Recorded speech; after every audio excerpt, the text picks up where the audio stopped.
What's happening, guys? Nate here. Today I'm sharing 6 steps to turn your backhand slice into a weapon. Or maybe you don't have a backhand slice and you're learning it.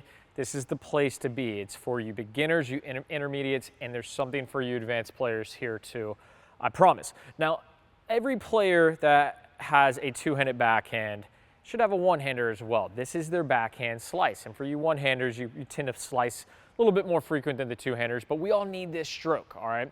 So step 1, we'd be remiss if we didn't talk about the grip. Obviously being Continental, I'm not gonna spend a lot of time on this. We would just wanna make sure that the web of our hand is sitting on the top of the bevel, all right? Continental, just like you're shaking hands, relatively easy. But let's jump into the roll of the wrist and what we do with our offhand. So the main thing that we want here is from our righty position, when we draw the racket back, we want to create a fixed wrist position, meaning I'm loading the wrist. It's not neutral, it's not here. I want to pull it back. Now, I don't want it to be super exaggerated where it's creating a ton of tension, but it does need to be somewhat fixed, okay? This is the same way if you were drawing back a hammer originally, you wouldn't want it just to be completely neutral.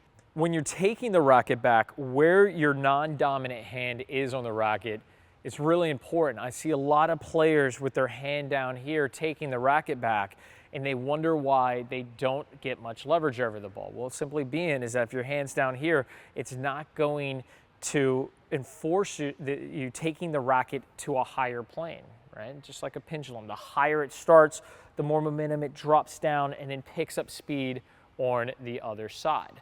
All right, so make sure that your non-dominant hand is up all the way to the throat of the racket, and that takes us to step number 2. You want to make sure that you're pulling the hands to your non-dominant ear. So as the racket is taken back, you'll see there, I'm taking my hands to my non-dominant ear. The strings are actually behind my head here. Now, if you're just here, this is fine. But if you're looking for more, focus on getting the butt cap to the side fence, right, and not point it towards the ground in front of you. This is where you're going to create the most leverage. In other videos, we talk about operating out of D alignment. This is true on the slice as well.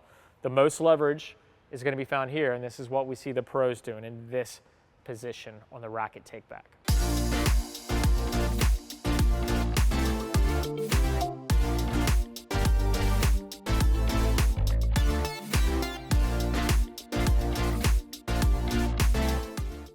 Step number 3, and sometimes the most often overlooked, is the weight transfer. When you're working to your slice, it's important that you step out with the non-dominant foot. And you'll notice here my toe is parallel to the baseline. And from here, as I'm getting ready to execute the shot, my weight transfer is going towards my dominant foot. All right, so I haven't initiated the swing yet. I'm taking the racket back. Weight goes to my outside foot, my non-dominant foot, and as I step in, then I'm allowing the guillotine, I know that's gruesome, but that's kind of what you should be thinking about it, to operate as that weight transfers out to the front foot.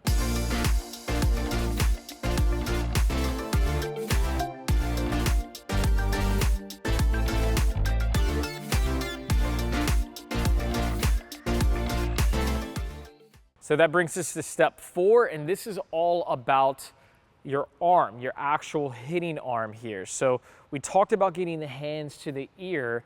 Now, I want you to think about this as starting bent and finishing straight. The arm is bent to initiate the stroke, and then it remains straight throughout the course of the stroke. So as I transfer my weight forward and my arm moves here, as I make this contact, it's going to remain straight all the way to the finish of the stroke. This is really important because we see a lot of players going bent, straight, and then they will then try to bend the arm, and all of a sudden they'll lose the integrity of the stroke. We'll even see players get here and then it'll flip out. The wrist will roll over.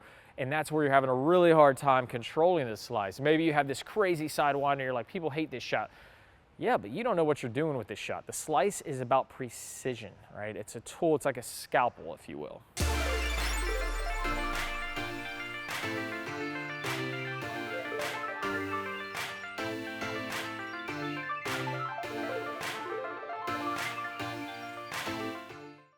All right, so tip number 5. This is a big one and one that I see more often than anything else. Remember, contact occurs closer to the body than it does on any other shot. If you're making contact with your slice way out here with your arm already bent, there's a problem. There's a mechanical problem or there's a timing issue. We want to make sure as you work out to the ball that you're making contact closer, because that's where the most energy has, right? So as the racket is picking up speed, as it gets to this point, this is where the most energy is, not way out here as your arm is fully extended. So allow that ball to get a little bit closer and make sure that you keep the ball on the side, make sure you hold your side longer. I guess technically you do hold the ball longer on your side. So what I'm referring to is, you imagine if you're with your small child and they're playing on the playground, and your little Tommy wants to go down the slide.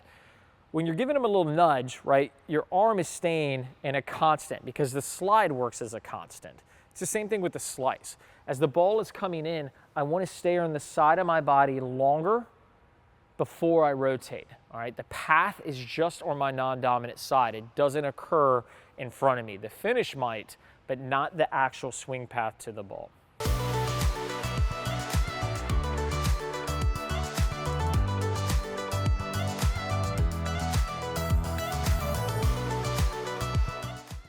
All right, the 6th and final tip is to finish in a U and spread the wings. A little bonus there. We'd be remiss if we had one without the other, right? So finish in a U simply means that when you come through and your arm straightens out, try to finish with the racket tip down, butt cap up. If you get into here a little bit, that's not bad. Myself, I occasionally get here, especially if I'm trying to fade the slice. That is totally fine. But you want to make sure that you don't over-rotate with the U, where all of a sudden you're here. So that means spreading the wings, or that comes to spreading the wings. When I'm referring to spreading the wings, this is about the non-dominant arm. As I'm working through the stroke, I want to make sure this left arm gets behind me to help this over-rotation.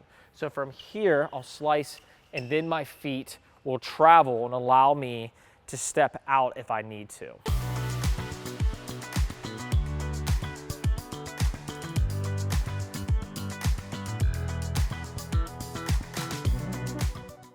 All right, guys, hope this helped a ton. 6 steps might seem kind of complicated, but if you get out there and you compartmentalize, is that the right word, Kenny? Compartmentalize? Departmentalize. Compartmentalize. If you if you work on each step individually, you will find that in time you start putting them together naturally. But even taking one of these and adapting it into your slice backhand, I think will make big improvements. Guys, if you enjoyed today's video, hit that like button, hit that smash button if you want to follow us and never miss a Play Your Court video. And don't forget to check out the Play Your Court community, where we pair you with players of the same level in your area. Thanks for watching. I'll see you next time.